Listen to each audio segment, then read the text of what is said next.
So we see all the top players in the world do exactly what you're watching here. Starting the downswing with their lower body. You want to start the downswing with that lower body and mid-torso if you want to have good club path. So less curvature on your shot, better power, better rotation, so then better control of that club face. It's essential, but we never see how much golfers do it. We see them doing more of this, slicing it off the planet, because they're starting their downswing with their upper body and arms, which will make your club path out to win. You will slice across it. So the good thing is you can train this into your golf swing. Some players do it naturally, most don't. And I've got so many students where we've transformed them from really poor transitions, poor sequencing, to really quite quickly into a brilliant sequencing like we see the top players again do. And I'm going to show you exactly what I do with those students. So to get this good sequencing into your golf swing, it's a two-step process.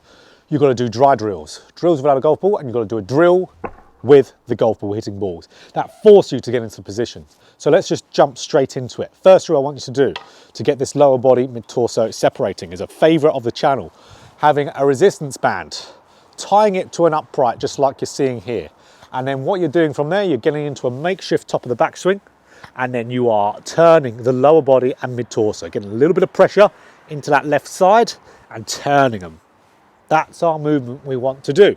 Because we're gripping onto something with resistance and we can't do anything with that upper body and the chest, so the arms, chest, everything there, we can't do anything at all. We've just got to move that lower body, mid-torso. Brilliant.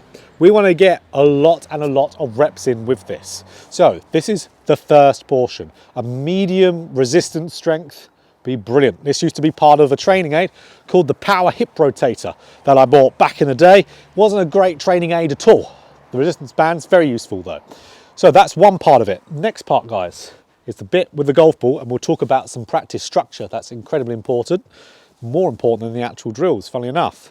So this is going to get you opening the hips fast. That's what you need to try and do. So, okay, here we go. Club underneath the foot, to the right foot here, right heel. Get that club shaft to where it's just behind your left calf. And what I want you to do, as soon as you start the downswing, try and hit that club shaft with your calf, left calf, as fast as you can. So as soon as you can. Soon is more of the saying that rather than fast. It's going to get you swinging fast, but we want to do it as soon as we can, starting that downswing. And as you can hear from that, it results in really good pure strikes. Really good.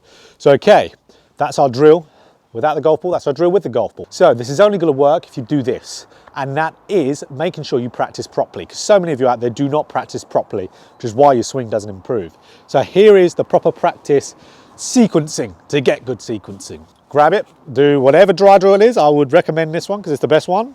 5 of these. 1, 2, 3, 4, 5. You can do it slower than that, but for the sake of the video, we'll do it that fast. Now, how many of these do we hit? 3 golf balls. 3, just 3. I'll explain 3 after. So 3 of these doing the drill. Okay, so here we go. 1. Great, doesn't matter how you hit it. Another one. Just making sure we're achieving what we want to do with this drill. Brilliant. Like I said, it could be any hip rotation drill. Would do absolutely fine. Whatever one works with you. This is just my favorite because it gets you open as anything. There we go. Okay, so why we do 5 and then 3? Because if you did any more balls than 3, you've lost the feel. I want 5 of those, 3 of those. Because here's the thing, once you do 5 of those, you're going to get the good feeling of that separation. You're going to feel it great for the first ball back. You're going to feel it. Second ball, you're going to feel it a little bit less. Third one, that feel's almost going to be gone.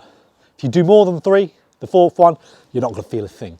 But this is where loads of people just keep on hitting, and I think, oh, I've lost the feel.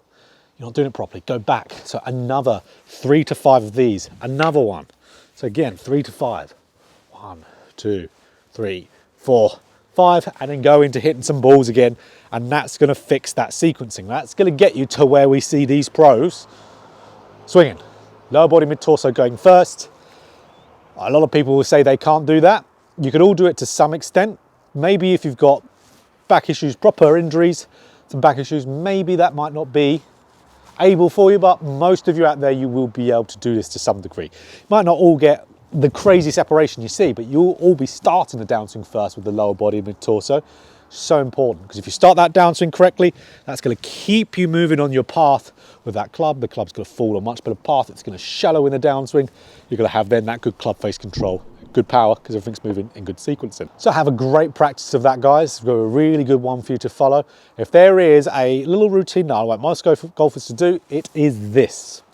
And no, it will not get your club stuck behind you. It won't do it. If you were going to get your club stuck behind you from this, you will have to open up those hips so much. You probably would have had to have been someone who was a natural at this movement anyway.